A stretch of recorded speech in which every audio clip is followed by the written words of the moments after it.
Welcome to the world of sci-fi stories, and don't forget to like, share and subscribe the channel. Enjoy the listening. He jumped before a poisoned spear, covering her with his body, not knowing she's a princess. The vast expanse of space stretched out before Captain Flynn Carter as he stood on the bridge of the USS Horizon, Earth's most advanced exploration vessel. His piercing blue eyes scanned the holographic display, studying the swirling atmosphere of Taris for a world that had haunted the nightmares of space explorers for centuries. Captain, we're approaching the designated landing zone. Lieutenant Sarah Chen announced, her fingers dancing across the control panel. Atmospheric conditions are volatile, to say the least. Flynn nodded, a grim smile playing at the corners of his mouth. Just the way I like it. Lieutenant prepped the shuttle for descent. I want a full gear check in 10 minutes. As the crew bustled around him, Flynn couldn't shake the weight of responsibility that pressed down on his shoulders. Humanity had come so far, reaching for the stars with an insatiable hunger for knowledge and adventure, but to the established powers of the galaxy, the vaunted Galactic Union, they were still viewed as upstarts, barely more than savages with fancy toys. This mission to Taris 4 was more than just an exploration of a hostile world. It was a chance to prove that humanity deserved a seat at the galactic table. Flynn made his way to the shuttle bay, his mind racing with the possibilities and dangers that lay ahead. The mission brief had been clear. Taris 4 was a death trap abandoned centuries ago due to its toxic flora, aggressive fauna and unpredictable weather patterns, but recent scans had detected faint traces of intelligent life, and that was a mystery Flynn couldn't resist. As he entered the shuttle, he was greeted by the sight of his hand-picked team suiting up. Durara Voss, the team's xenobiologist, was carefully packing her sampling kit. Her dark curls were pulled back in a tight bun and her brown eyes sparkled with excitement at the prospect of studying an entirely new ecosystem. Captain, she said with a nod, I've adjusted our protective gear to account for the high levels of atmospheric toxins, but I can't stress enough how careful we need to be. Even a small tear in our suits could be fatal. Flynn clapped her on the shoulder, noted. Doc will be on our toes. Next to her, Chief Engineer Marcus Rodriguez was running final checks on their equipment. His weathered face was creased with concentration as he muttered to himself in Spanish, a habit Flynn had learned meant he was deep in problem-solving mode. How we looking, Chief? Flynn asked. Marcus looked up, his expression serious. She'll fly, Captain, but I don't like the readings I'm getting from the planet's magnetic field. It could interfere with our comms and navigation systems. Flynn frowned. It was just one more complication in an already dangerous mission, but backing down wasn't in his nature. We'll deal with it as it comes. Everyone strap in. We launch in 2 minutes. As the team settled into their seats, Flynn took his place at the controls. He felt the familiar surge of adrenaline coursing through his veins, the thrill of the unknown calling to him. With a deep breath he engaged the launch sequence. The shuttle shuddered as it detached from the horizon, and then they were plunging into the rolling atmosphere of Taris. For the view screen was filled with swirling clouds of sickly green GRE and purple, occasional flashes of lightning illuminating the alien sky. Turbulence increasing, Flynn announced, his hands gripping the controls tightly. Hang on, this is going to get rough. The shuttle bucked and groaned as they descended through layers of corrosive gases. Warning lights flashed across the console, and Flynn gritted his teeth as he fought to keep them on course. Suddenly a massive bolt of energy lashed out from the cloud, striking the shuttle's left wing. The cabin filled with the acrid smell of burning circuits as alarms blared. We're losing power, Marcus shouted over the den. Primary systems are failing. Flynn's mind raced as he assessed their options. They were too far into the descent to abort, and the planet's gravity was already pulling them down. Brace for impact, he yelled, struggling to maintain some semblance of control as they plummeted towards the surface. The world outside the view screen was a blur of green and brown as they broke through the cloud cover. Flynn caught glimpses of a dense jungle canopy rushing up to meet them. With one last desperate maneuver he managed to level out their descent slightly, aiming for a small clearing in the endless sea of vegetation. The impact was jarring, the screech of tearing metal filling the air as the shuttle plowed through the undergrowth. Flynn's head slammed against the control panel, and for a moment his vision swam with stars when the world finally stopped spinning. He found himself hanging upside down in his harness, the taste of blood in his mouth sound off. He called out his voice.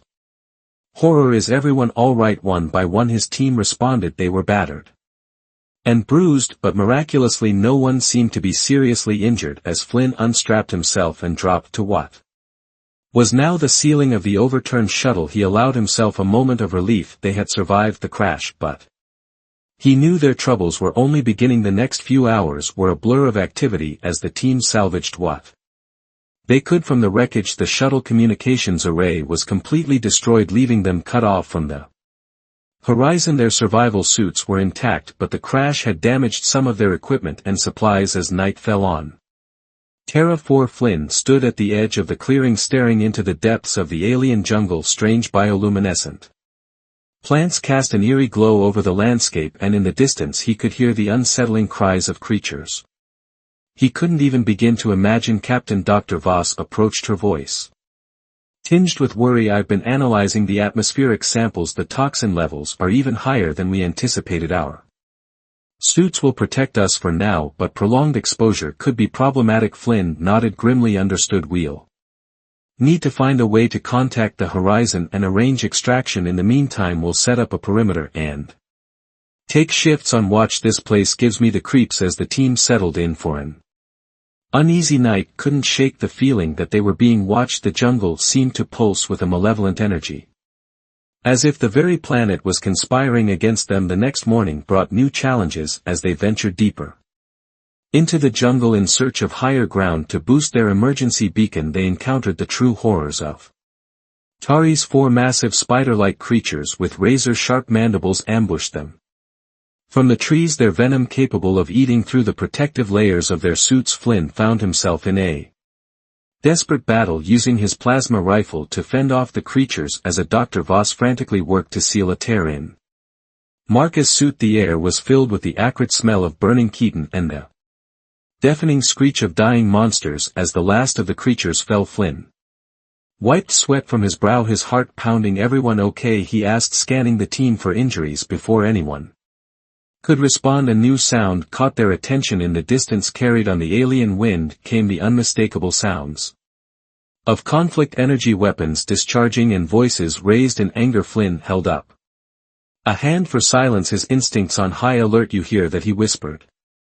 Lieutenant Chen nodded, her hand resting on her sidearm. "Sounds like a fight, but who could be out here?" For a moment Flynn weighed their options. The smart move would be to avoid any potential conflict, to focus on their own survival and extraction, but the thought of intelligent life on this supposedly abandoned world was too intriguing to ignore. "We're going to check it out," he decided, but we moved quietly and carefully. At the first sign of serious danger we pull back. Understood. The team nodded in agreement, and they began to make their way towards the source of the commotion. As they crept through the dense undergrowth, Flynn's mind raced with possibilities. Had they stumbled upon some long-lost colony, or was this something far more mysterious? The sounds grew louder as they approached, and Flynn signaled for the team to take cover behind a cluster of massive bulbous plants. Peering through the foliage, he felt his breath catch in his throat. At the scene before them, in a small clearing, stood a group of alien hunters,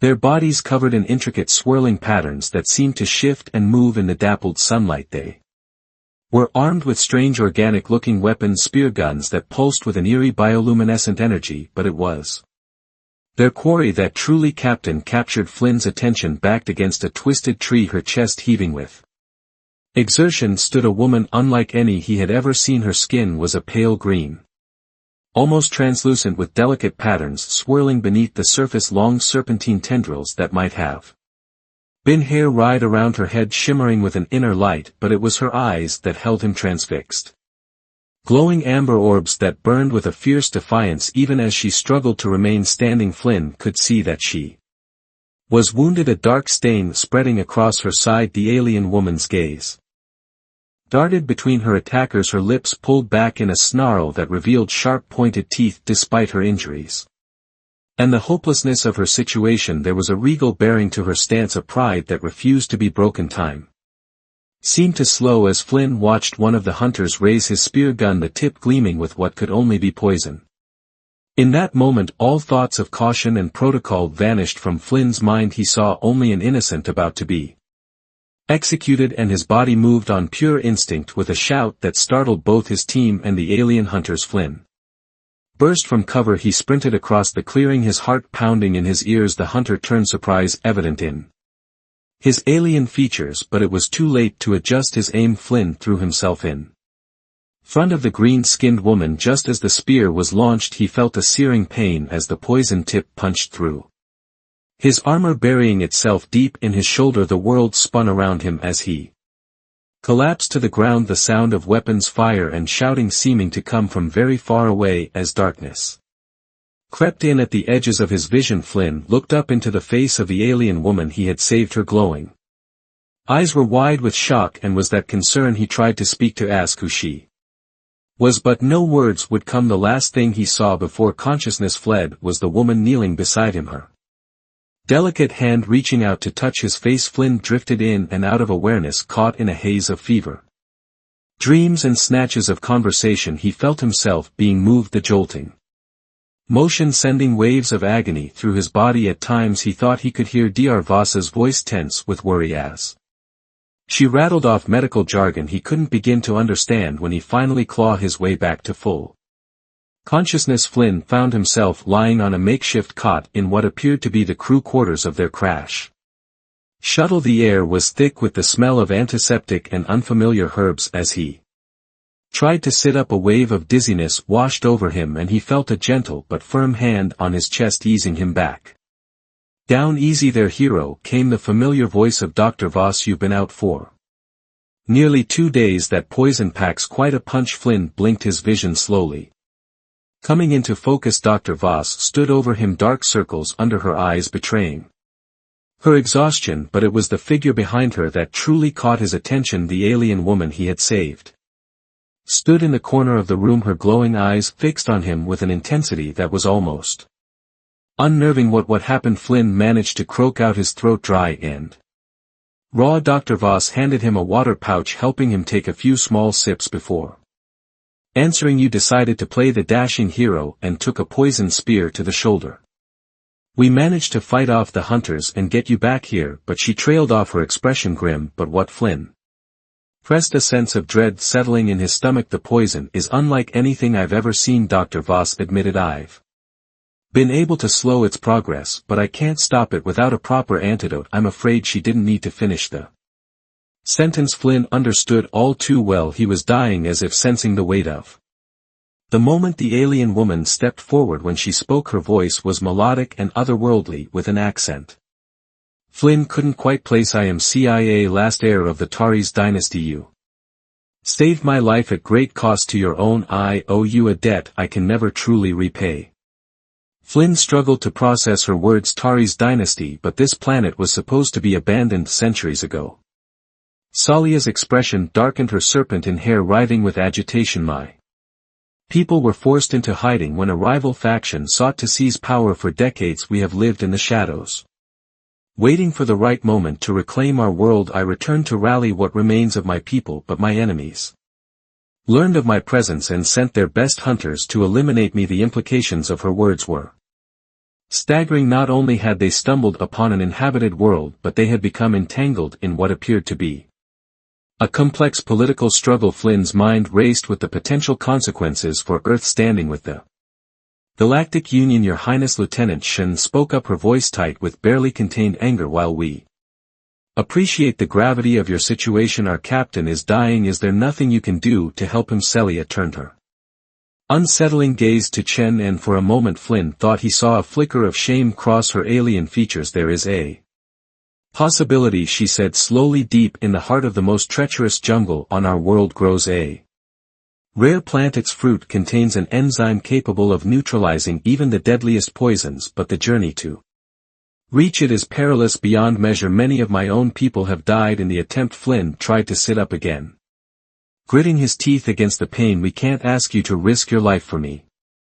Your people need you. But Celia shook her head, a determined set to her jaw. You risked everything to save me, not knowing who or what I was. My honor demands that I do no less for you. Besides, she added, a hint of a smile playing at the corners of her mouth, I Know the dangers of my world better than anyone. With your team's assistance we stand a far greater chance of success. Dervos looked torn, her gaze shifting between Flynn and Sisu. Captain, the poison is spreading. If we're going to attempt this, we need to move quickly. But in your condition, Flynn waved off her concern even as he felt a fresh wave of pain course through his body. I'm not staying behind. If we're doing this, we're doing it together. Besides, he added with a weak grin, someone needs to keep you all out of trouble. As the team prepared for their desperate journey, Flynn couldn't help but marvel at the strange turns his mission had taken. They had come to Taris for seeking signs of life, hoping to prove humanity's worth to the Galactic Union. Instead, they found themselves caught in the middle of an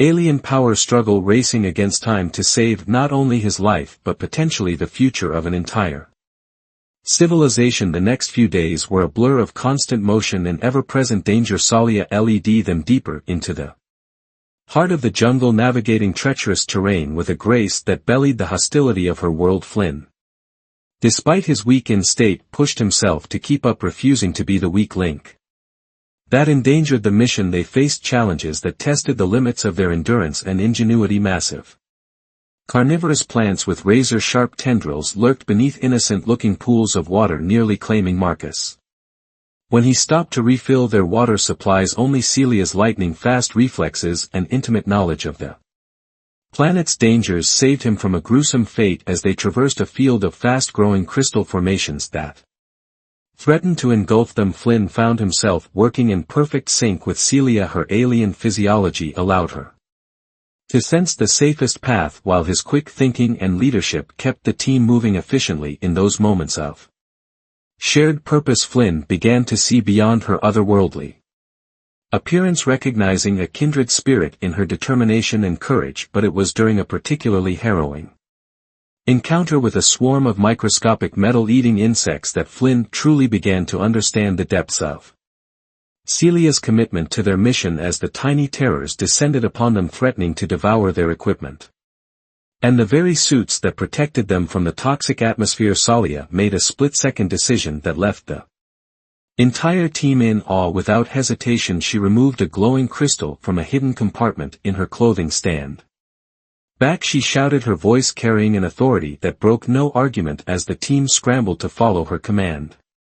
Sia crushed the crystal in her hand, releasing a pulse of energy that swept through the air like a shimmering ing wave. The effect was immediate and astonishing. The swarm of insects fell from the air, their tiny bodies twitching and then falling still as the last of the creatures hit the ground. Celia swayed on her feet, her skin taking on a pale, almost translucent quality. Flynn rushed to her side, supporting her as she struggled to remain standing. What did you just do? He asked, his voice a mixture of concern and awe. Salia's glowing eyes met his, and he saw a weariness there that seemed to go beyond mere physical exhaustion. That crystal, she explained, her voice barely above a whisper, was a fail-safe meant to be used only in the barest of circumstances. It emits a frequency that disrupts the neural pathways of most of Tari's first hostile life forms. But the cost? She trailed off, her breath coming in short gasps. Dr. Voss was already scanning Celia with her medical tricorder, her brow furrowed in concentration.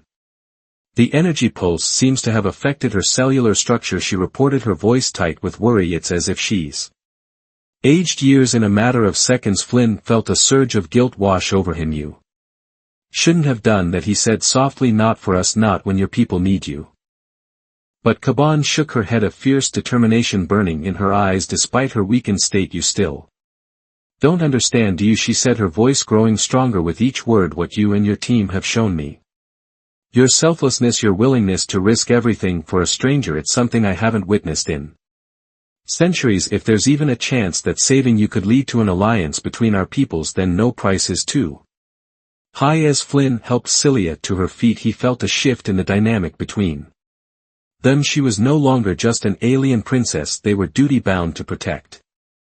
She had become a comrade in arms, someone willing to sacrifice everything for a cause greater than self. In that moment, Flynn silently vowed that her faith in them would not be misplaced. The journey continued, each step bringing them closer to their goal, but also draining more of Flynn's strength. The poison coursing through his veins made every movement and exercise in agony, but he refused to give in to the creeping darkness. At the edges of his vision he drew strength from his team's unwavering support and from Celia's quiet determination on the fourth day of their trek. As they navigated a series of ravines, the skies above them began to darken. Ominously at first Flynn thought it was just another of the planet's frequent storms, but the look of genuine fear on Celia's face told him this was something far worse. We need to find shelter immediately, she urged, her eyes scanning the horizon. A radioactive storm is coming. If we're caught in the open when it hits. She didn't need to finish the thought. The team sprang into action, desperately searching for any sign of cover in the harsh landscape. It was Marcus who spotted the entrance to a cave system half hidden behind a curtain of bioluminescent vines. There, he shouted, pointing to the barely visible opening. It's our only shot. They made a mad dash for the cave, the air around them growing thicker and more oppressive with each passing second. Flynn could feel the hairs on the back of his neck standing on end as the electrical charge in the atmosphere increased to frightening levels. Just as they reached the mouth of the cave, a blinding flash lit up the sky, followed almost instantly by a deafening crack of thunder. The ground beneath their feet shuddered and Flynn stumbled, nearly falling. He felt strong hands grab him, steadying him, and looked up to see Sad and Lieutenant Chen supporting him between them. Come on, Captain Chen grunted, her voice strained with effort. We didn't come this far to lose you to a little bad weather. Together they hurried deeper into the cave system, the sound of the raging storm fading behind them as they ventured further in. Strange phosphorescent fungi lining the walls provided an eerie pulsating light. The air grew thick with moisture and Flynn could hear the distant sound of rushing water echoing through the tunnels. We should be safe here, Celia said, her voice hushed in the confines of the cave. These caverns run deep, shielded by layers of lead or rock. The storm shouldn't be able to reach us. As the team set up a makeshift camp, Flynn found himself slipping in and out of consciousness, the exertion of their flight taking its toll on his poison-weakened body. In his feverish state, the boundaries between reality and hallucination began to blur. He dreamed of Earth, of the gleaming spires of New Shanghai and the rebuilt wonders of old Europe, but overlaid on these familiar sights were visions of Tari's four great crystal cities rising from the jungle canopy, their architecture a breathtaking fusion of organic forms in advanced technology. He saw himself standing beside Sia, addressing a grand assembly of both humans and Tarians, their united voices echoing across the stars. When Flynn finally clawed his way back to full awareness, he found Sia sitting beside him, her glowing eyes filled with concern. You were talking in your sleep, she said softly. You spoke of a united future of peace between our peoples. Flynn street to sit up, his body protesting every movement. It was just a dream, he said, his voice hoarse, a fever-induced fantasy. But Celia shook her head, a small smile playing at the corners of her mouth. Perhaps it was a glimpse of what could be. My people have been isolated for so long, Captain Flynn.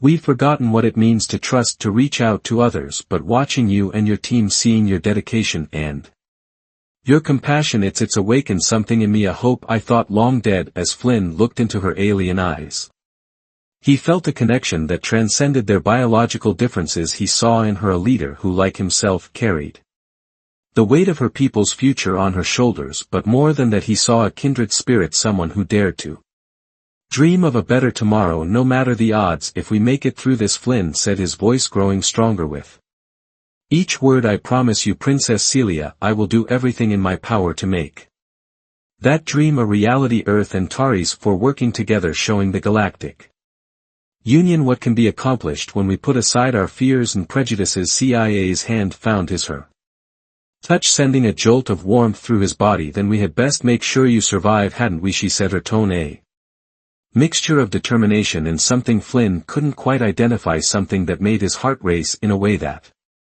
had nothing to do with the poison in his veins. As the storm raged on outside their rocky shelter, Flynn and Sia talked long into the night. She told him of Tari's the Four's rich history of the Golden Age before the Civil War that had driven her people into hiding. Flynn shared stories of Earth's own turbulent past, of humanity's first tentative steps into the cosmic community. With each exchange, Till the bond between them grew stronger, Flynn found himself captivated not just by Celia's alien beauty but by her quick wit, her deep compassion, and her unwavering commitment to her people. For her part, Celia seemed equally fascinated by Flynn's blend of impulsive bravery and strategic thinking. As the rest of the team slept, lulled by the constant drone of the storm, Flynn and Celia's conversation turned to more personal matters. They spoke of the pressures of leadership, of the loneliness that came with bearing the responsibility for so many lives in those quiet moments. Sir Ed, by the soft glow of alien fungi, Flynn felt a connection he had never experienced before, a meeting of minds and spirits that defied the vast differences in their origins. When the storm finally passed, leaving behind a landscape transformed by its fury, the team emerged from their shelter with renewed determination. The poison's effects on Flynn were becoming more pronounced with each passing hour, but he refused to give in to despair. The memory of his conversations was the vision of a united future drove him forward. Even as his body threatened to fail him, the final leg of their journey took them through the ruins of an ancient Terrian city, its once grand structures now overgrown and crumbling as they navigated the decaying remnants of a lost civilization. Flynn couldn't help but marvel at the intricate designs and advanced technology still visible beneath centuries of neglect. This was once the capital of our world, Celia explained, her voice tinged with both pride and sorrow. Before the war, before the exile, our people created wonders that rivaled anything in the known galaxy, and now it stands as a testament to the folly of division and fear. Flynn reached out, placing a comforting hand on her shoulder. It doesn't have to stay this way, he said softly. Your people can rebuild Salat, and this time you won't be alone. Earth stands ready to help, to learn, to grow alongside you. The gratitude in Celia's eyes was almost overwhelming, but before she could respond, a shout from Marcus drew their attention. Captain, Your Highness, I think we found it. Hurrying to join the rest of the team, Flynn felt his heart raced with a mixture of hope and trepidation. There in the center of what must have once been a grand plaza stood a tree unlike any he had ever seen. Its trunk was a swirling pattern of iridescent bark, and its leaves seemed to shimmer and in colors that defy description, but it was the fruit hanging from its branches that truly captured their attention. Perfectly spherical orbs that pulsed with an inner light, as if they contained captured starlight, the fruit of life. Celia breathed, her voice filled with awe. I never thought I'd see it with my own eyes. The legends say it can cure any ailment, reverse any poison, but harvesting it, the risks are immense. As if in response to her words, the ground around the tree began to shift, and from the cracked pavement emerged creatures that seemed to be made of living stone, their bodies covered in pulsating runes that glowed with an ominous light. Guardians, Celia explained, her voice tense, created by my ancestors to protect the tree from those who would abuse its power. They will not distinguish between friend and foe. Flynn's tactical mind raced, assessing their options. They were outnumbered and outgunned, facing creatures designed to withstand assaults far greater than anything their small team could muster. But giving up wasn't an option, not when they had come so far, not when the fate of two worlds hung in the balance. We need a distraction, Flynn said, his voice stronger than he felt something to draw their attention while someone makes a run for the fruit. Before anyone could object, Celia stepped forward, her eyes blazing with determination. I'll do it, she declared. My people created these guardians. If anyone has a chance of slipping past them, it's me. Flynn wanted to argue, to insist that it was too dangerous, but he knew she was right. She was their best hope. All right, he nodded, fighting back a wave of dizziness. The rest of us will split up, create as much chaos as we can, give Sia the opening she needs. As the team prepared for what could very well be their final stand, Flynn pulled Celia aside for a moment. Words failed him as he looked into her glowing eyes. There was so much he wanted to say, so many emotions he couldn't quite name swirling in his chest. Celia, he began, but she silenced him with a gentle touch to his lips. I know, she said softly, her voice filled with an emotion that transcended their biological differences. When this is over, when you're healed, we'll have time to explore whatever this is between us, but for now know that you've given me something I thought lost forever. Hope. No matter what happens next, I am grateful for that gift. Before Flynn could respond, Celia leaned in and pressed her forehead to his. An intimate Gesture that sent a jolt of warmth through his entire body. Then with a final determined nod she turned and took her position, ready to make her run for the tree. Flynn pushed aside the turmoil of his emotions, focusing on the task at hand. "All right, team," he said, his voice carrying the full weight of command. "Let's show these overgrown paperweights what Earth's finest are mowing of on my mark." Now the plaza erupted into chaos as Flynn and his team sprang into action. They split up, each taking a different approach to draw the Guardians' attention. Marcus used his engineering skills to rig up a series of small explosives, creating bursts of light and sound that disoriented the stone creatures. Dr. Voss employed her knowledge of xenobiology, using samples she had collected to create lures that mimic potential threats to the tree. Lieutenant Shen proved herself a master of hit-and-run tactics, darting between cover and unleashing precise shots that chipped away at the Guardian's stony hides. And Flynn, despite his weakened state, threw himself into the fray with reckless abandon, using every trick and tactic he had learned in his years of service to keep the Guardians off balance. Through it all, Celia moved with a grace that seemed almost supernatural. She wove between the battling figures, her movements so fluid that she appeared to be dancing rather than running for her life. The Guardians seemed confused by her presence, their programming unable to fully categorize her as friend or foe. As Flynn watched her progress, a stray energy blast from one of the Guardians caught him in the chest, sending him sprawling. He hit the ground hard, the impact driving what little air remained from his lungs. The world spun around him and he could feel the poison surging through his system, eager to claim its final victory. But even as darkness crept in at the edges of his vision, Flynn refused to give up. He forced himself to his feet, swaying unsteadily but still determined to buy the time she needed. Through sheer force of will he re-entered the fray, drawing the attention of the largest Guardian with a series of wild shots from his plasma rifle. Just when it seemed that their luck had run out, that the Guardians would overwhelm them, CIA's voice rang out across the plaza. "I have it," she cried, holding aft one of the glowing fruits. "Fall back, run." The team didn't need to be told twice.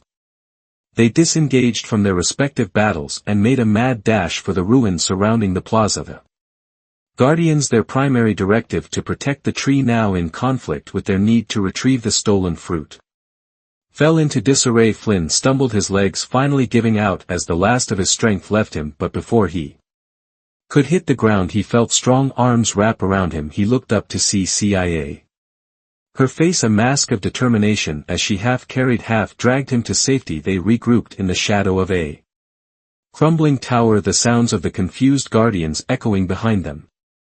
Salia wasted no time crushing the fruit in her hands and pressing the pulp to Flynn's lips. "Drink," she urged, her voice tight with war. Quickly, before the essence fades, the liquid that flowed into Flynn's mouth was like nothing he had ever tasted. It was sweet and bitter, burning and soothing all at once. For a moment nothing happened and Flynn felt a wave of despair wash over him. Had they come all this way for nothing? But then suddenly warmth began to spread through his body. It started in his chest and radiated outward, chasing away the cold grip of the poison. Flynn gasped at a strength return to his limbs, his mind clearing for the first time in days. He looked up at CIA, his eyes wide with wonder. I think it worked," he breathed, scarcely able to believe it. The relief on Celia's face was palpable, and without warning she pulled Flynn into a fierce embrace. The rest of the team crowded around, their joy and disbelief mingling in a cacophony of laughter and excited chatter. But their celebration was short-lived. The ground beneath their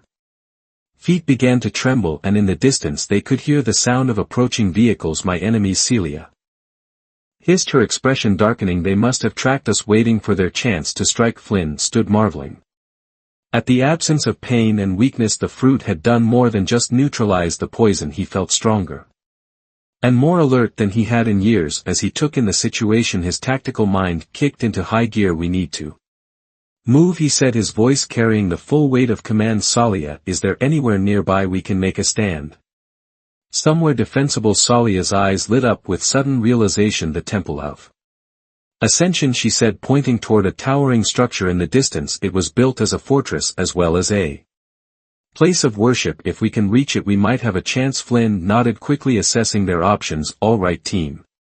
Here's the plan we make for the temple, but we need to slow down our pursuers. Marcus, what have we got left in terms of explosives? The engineer grinned, patting his pack enough to make things interesting. Captain Goodyu and Chen set up some surprises along our route. Dr. Voss, I need you to keep an eye on our vitals. That fruit packed a punch and I want to make sure there are no unforeseen side effects. Celia, you're with me. We need to figure out the best way to defend that temple once we get there. As the team sprang into action, Flynn found himself marveling at how seamlessly Kadam integrated into their unit. She moved with the practiced ease of a seasoned warrior, her alien physiology giving her insights into the terrain that proved invaluable. Their journey to the Temple of Ascension was a blur of tense moments and narrow escapes. Marcus and Chen's traps bought them precious time. The distant sounds of explosions and angry shouts marking their pursuers' slow progress, but it wasn't enough to shake them entirely, and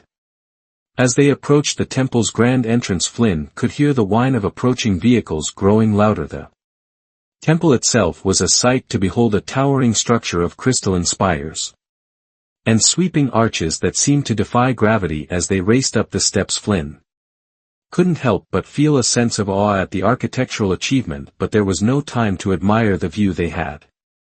A defense to Mount Salia, Flynn called out as they entered the vast main chamber. What can you tell me about this place? Any hidden defenses or secret passages we can use? Celia's eyes darted around the room, recognition and memory flashing across her features. There, she said, pointing to an ornate control panel near the altar that controls the temple's ancient defense systems. If we can activate it, it might give us the edge we need. Flynn nodded quickly, assigning tasks. Marcus, see what you can do with that panel. Chen, take up a sniper position in one of those upper galleries.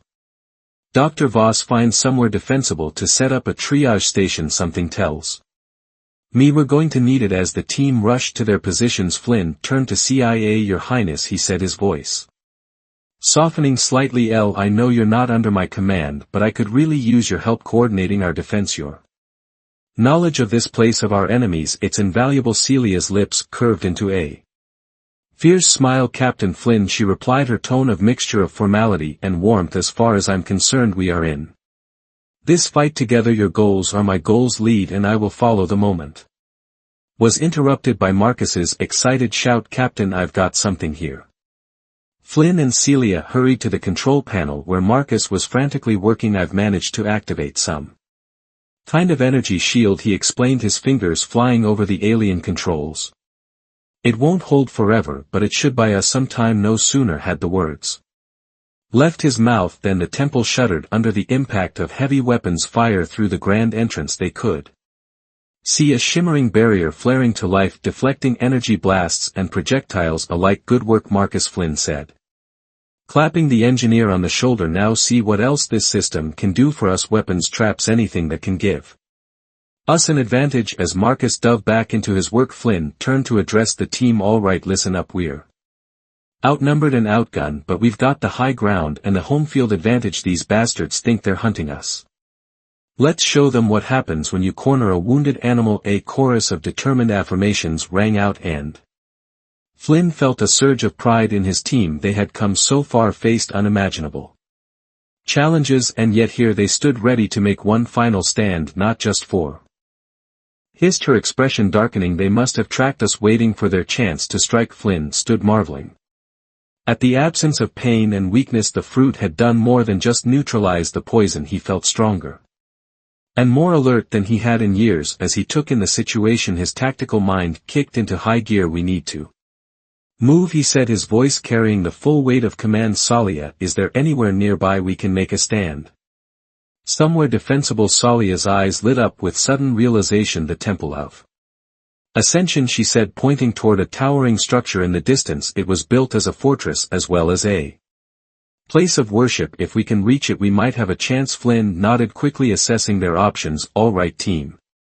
Here's the plan we make for the temple, but we need to slow down our pursuers. Marcus, what have we got left in terms of explosives? The engineer grinned, patting his pack enough to make things interesting. Captain Goodyu and Chen set up some surprises along our route. Dr. Voss, I need you to keep an eye on our vitals. That fruit packed a punch and I Want to make sure there are no unforeseen side effects. Celia, you're with me, we need to figure out the best way to defend that temple once we get there. As the team sprang into action, Flynn found himself marveling at how seamlessly Cadam integrated into their unit. She moved with the practiced ease of a seasoned warrior, her alien physiology giving her insights into the terrain that proved invaluable. Their journey to the Temple of Ascension was a blur of tense moments and narrow escapes. Marcus and Chen's traps bought them precious time. The distant sounds of explosions and angry shouts marking their pursuers' slow progress, but it wasn't enough to shake them entirely, and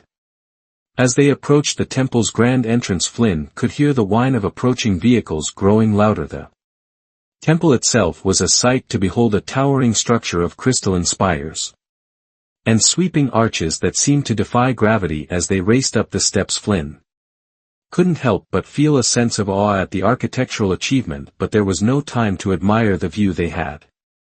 A defense to Mount Salia, Flynn called out as they entered the vast main chamber. What can you tell me about this place? Any hidden defenses or secret passages we can use? Celia's eyes darted around the room, recognition and memory flashing across her features. There, she said, pointing to an ornate control panel near the altar that controls the temple's ancient defense systems. If we can activate it, it might give us the edge we need. Flynn nodded quickly, assigning tasks. Marcus, see what you can do with that panel. Chen, take up a sniper position in one of those upper galleries.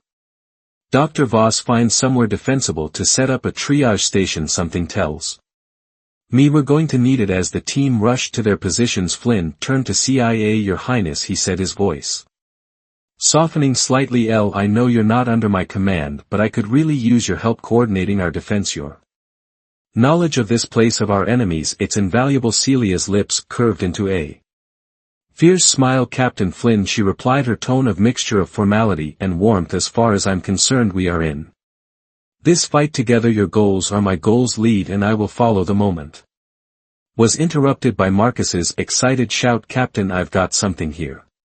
Flynn and Celia hurried to the control panel where Marcus was frantically working. I've managed to activate some kind of energy shield, he explained, his fingers flying over the alien controls.